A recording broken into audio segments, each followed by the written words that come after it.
Oke. Bismillahirrahmanirrahim. Assalamualaikum warahmatullahi wabarakatuh. Sebelumnya izin perkenalkan diri, nama saya Rizky Agustino. Jadi saya dari kelas TRKPB pagi dengan NIM 4412301047.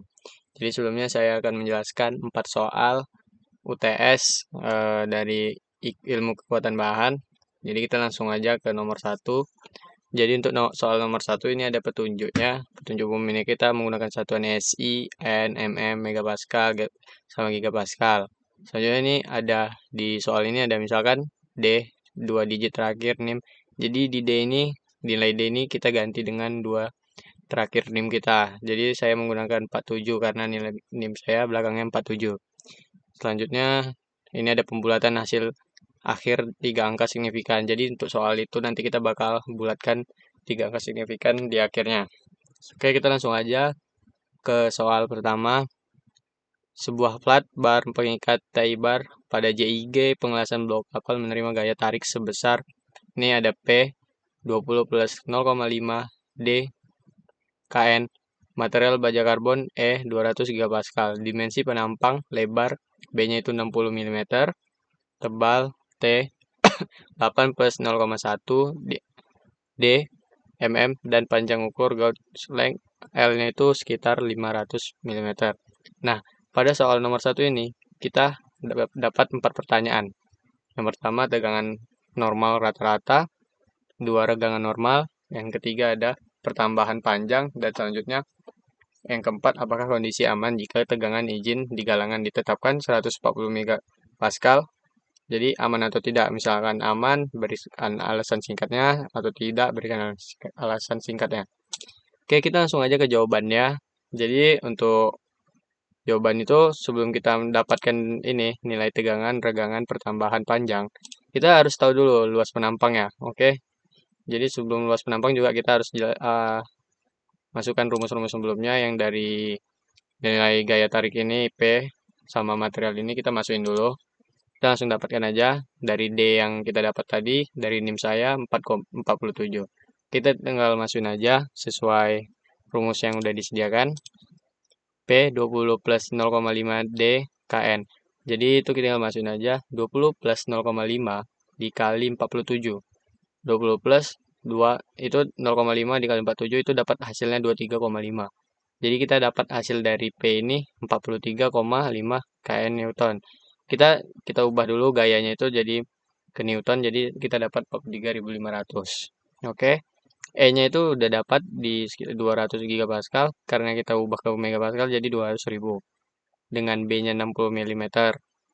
Selanjutnya T-nya ini tebal dari platnya ini 8 plus 0,1 D mm. Jadi 8 plus 0,1 dikali 47. Hasilnya itu 12,7 mm dengan L 500 megapascal, dengan L 500 mm, dan T izinnya dari 140 megapascal. Oke, kita langsung aja. Sebelum cari tegangan kita harus cari dengan luas penampangnya dulu. Jadi dari rumus luas penampang itu kita dapat A sama dengan B kali T. Dari mana kita dapat B-nya itu? Nih, B-nya itu kan udah ditentuin sebelumnya. Kita dapat 60 mm. Kita tinggal masukin aja 60 dikali 12,7 dari T yang kita cari tadi, 12,7. Kita sehingga mendapatkan hasilnya 762. Oke, kalau kita udah dapat luas penampang, kita bisa langsung lanjut soal yang dipertanyakan. Ada 4 ya. Oke, yang pertama ada tegangan normal.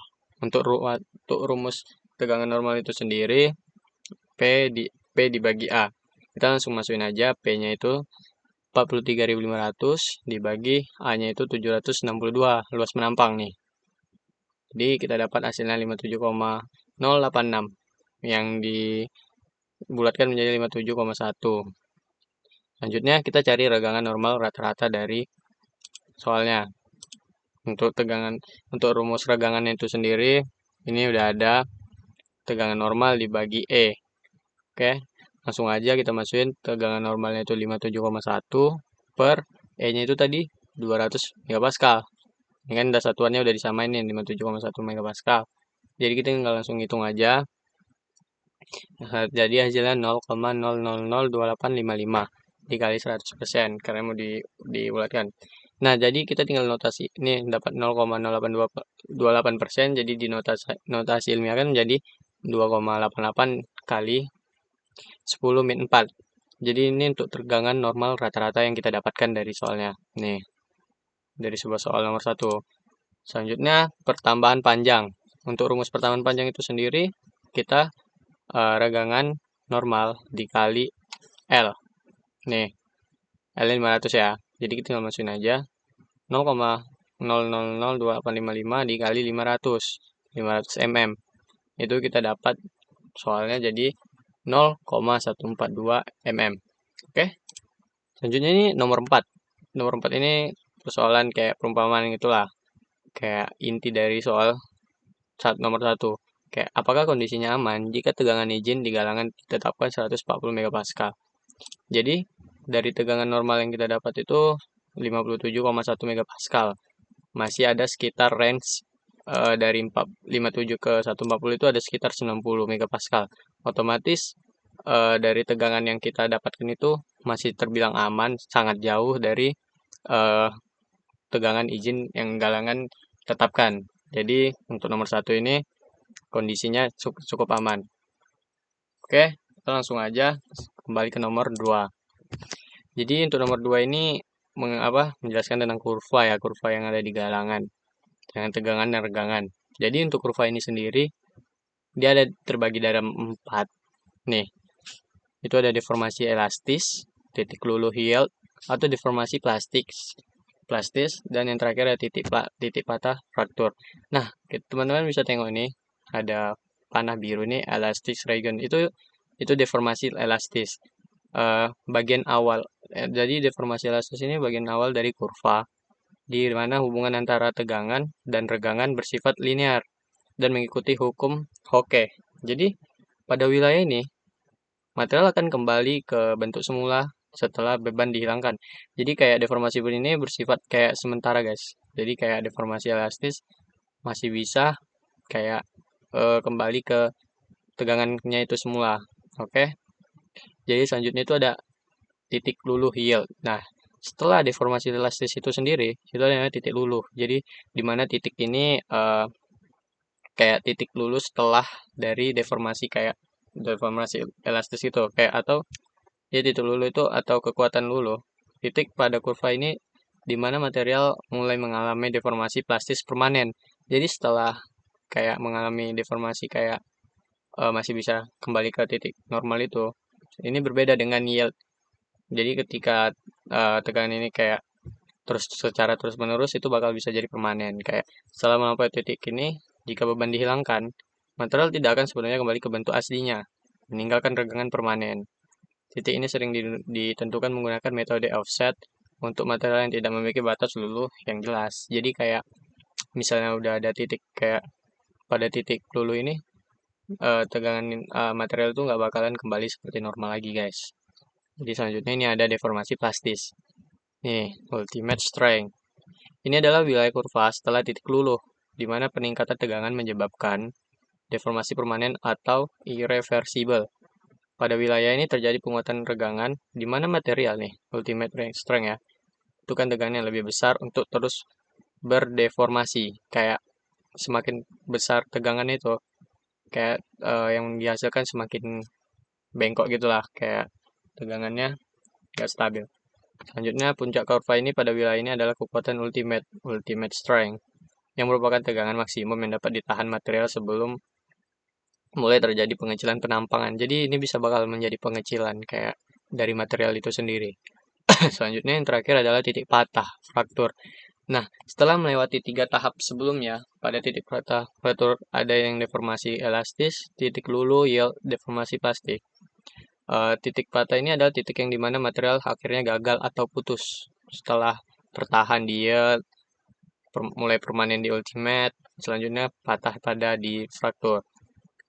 Sebelum mencapai titik ini, material ulet akan mengalami necking atau penampang yang terlokalisasi, yang menyebabkan penurunan tegangan yang terlihat pada kurva. Nih, kita bisa nengok kurvanya itu sendiri. Meskipun tegangan sebenarnya terus meningkat hingga patah. Titik ini menandai batas akhir dari kemampuan material untuk menahan beban. Jadi kayak ini lurus, mulai ada gesekan atau tegangan yang didapatkan. Selanjutnya ultimate ini kayak tegangannya, misalnya tegangannya udah diangkat, ini nggak bakal balik ke normal pada deformasi elastis lagi. Dia udah ada efek dari tegangan itu sendiri. Selanjutnya ke titik patah. Oke, ini kita bisa lihat ada stress, ada strain pada panah ini. Pada untuk stress ini itu kayak tegangannya, sedangkan strain ini dari regangan yang kita dapat. Oke, mungkin itu soal nomor 2. Selanjutnya nomor 3, kita bisa ketahuin dulu soal nomor 3 ini ada clevis pin single shear pada bracket hoist di bengkel fabrikasi menahan gaya vertikal dengan P 15 plus 0,4 D KN, diameter pin D 12 plus 0,1 D mm. Diameter dari pinnya itu sekitar segitu yang kita bakal cari nanti dengan nim kita yang kita dapat. Nah, ini asumsikan pin bekerja pada geser tunggal single shear. Jadi pertanyaan itu ada di ini. Poin penting ini ada single shear. Sifat material baja pin. Selanjutnya E 200 GPa, rasio Poisson V 0,29, ambil G E per 2 plus V. Nah, dari soal nomor 3 ini yang kita diminta ada 3 nih, guys.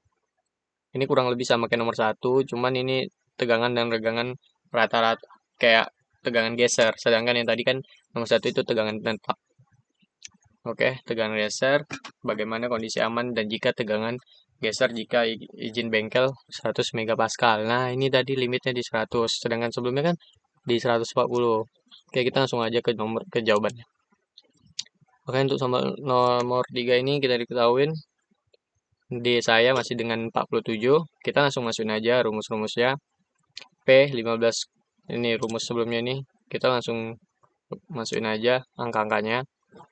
Dari P ini saya dapat 15 plus 0,4 kali 47 itu 33,8 kN. Kita langsung bulatkan jadi 33.800 Newton.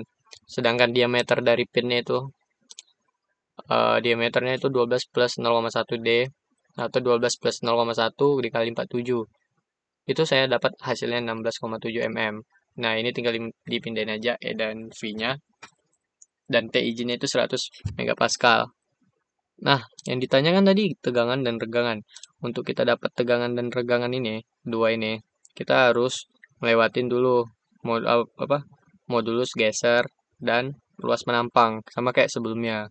Karena di sini nanti bakal ada rumus yang memintai dari nilai dari ini. Jadi kita langsung aja masukin rumus modulus geser atau ini. Dari modulus geser itu sendiri rumusnya E 2 plus 2 1 plus V. Kita langsung masukin aja 200, ini dari E-nya ini 200.000. Nih.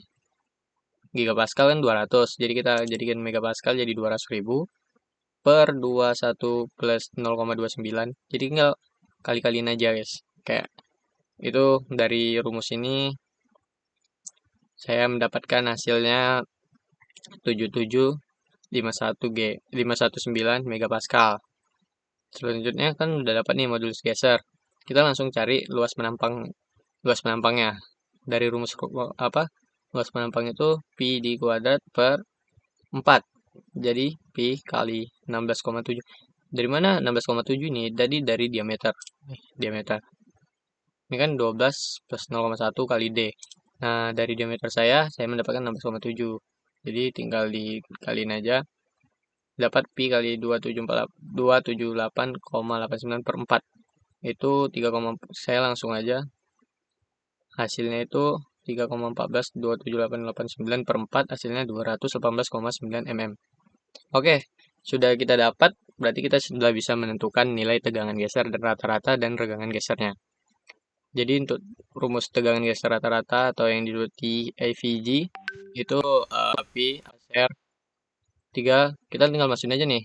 33.800 plus 218,9 dari P yang kita dapat tadi 33.800 dan PSR-nya ini dari luas menampang. Nah, jadi kan mempermudahkan. Memang udah sesuai rumus yang kita ada. Jadi tinggal dikali aja. Ini udah gampang soalnya. 23.800 dibagi 18,9, hasilnya itu 154,41 megapascal. Nah, kita lanjut cari regangan geser rata-rata. Untuk rumusnya itu sendiri, ada ini regangan geser ini GAVG plus G dari modulus geser. Jadi tinggal masukin aja, pindahin aja. 154,41 dipindahin plus per dari modulus geser. Yang kita dapat tadi 77.519. Nah, itu kita dapat 0,001992. Nah, kita kayak sebelumnya kita notasi ilmiahkan menjadi 1,992 kali 10 min 3. Oke. Jadi nomor 3 ini tegangan rata-rata gesernya itu kita dapat dan regangannya. Selanjutnya bagaimana kondisi aman dan atau jika tidak tegangan geser izin bengkel 100 megapascal. Pada tegangan geser rata-rata yang kita dapat sekitar 154,41.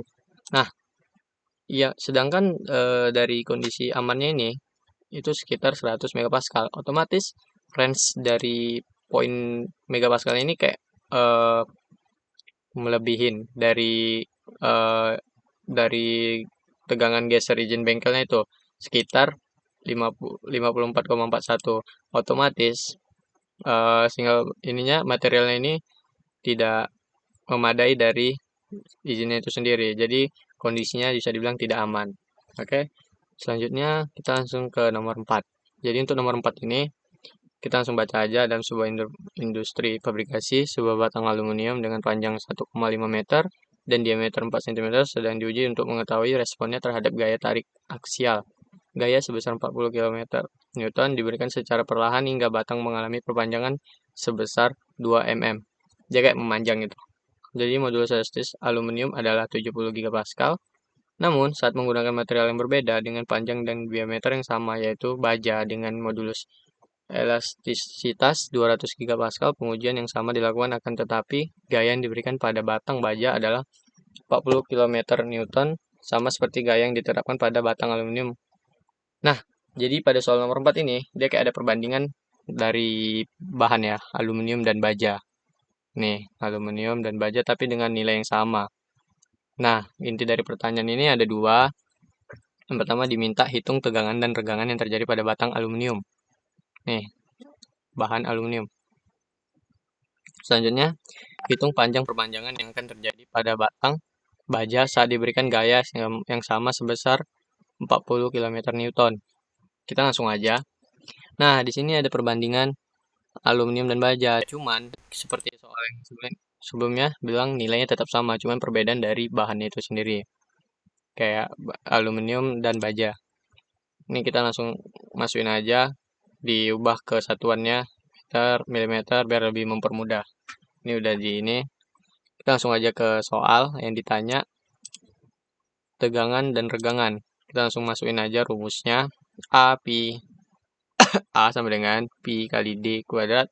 Nah, tadi kan pi kita langsung masukin aja diameternya itu kan 40 nih.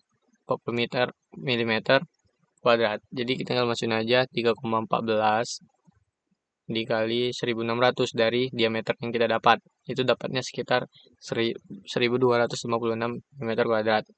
Oke, kita langsung cari aja tegangan dan regangannya sesuai dengan soal yang diminta. Oke, untuk tegangan itu sendiri rumusnya sama kayak sebelumnya. P per A. Kita tinggal masukin aja P-nya di 4000 nih. Newton plus A-nya yang kita dapat tadi itu 1256. Jadi hasilnya 31,83 megapascal. Ini tegangannya. Sedangkan regangannya kita masukin aja di rumusnya. Untuk tegangan di 2, ini rumusnya udah ada. 2, kita tinggal masukin aja nih 2 mm plus L-nya itu 1500 nih. 1,5 meter di ini jadi 1500 mm. Jadi hasilnya 0,001333. Kita notasi ilmiah kan kayak sebelumnya di bagian regangan hasilnya 1,333 kali 10 min 3. Oke, selanjutnya soal nomor B, hitunglah panjang perpanjangan yang diberikan gaya yang sama sebesar 40 km Newton. Untuk perpanjangan batang baja untuk gaya 40 km Newton sendiri itu Kita sebenarnya tinggal pindahin aja bagian tegangannya. Kan tegangan kita dapat tadi 31,83. Tinggal masukin aja. Untuk regangannya kita dapat nih. Ya jadi tinggal masukin 31,83 tegangan per itu kita dapat 70 gigapascal. Tinggal masukin aja. Itu sekitar jadinya 0,0001515. Ini delta L, jadi tinggal rumuskan aja. Jadi 0,0001515 dikali 1500 L-nya ini. Itu hasilnya sekitar 0,2387 mm atau dibulatkan jadi 0,239 mm. Oke, mungkin cukup sekian penjelasan singkat dari saya. Mungkin untuk lebih kurangnya mohon dimaafkan. Wabillahi taufiq wal hidayah. Wassalamualaikum warahmatullahi wabarakatuh. Terima kasih semuanya.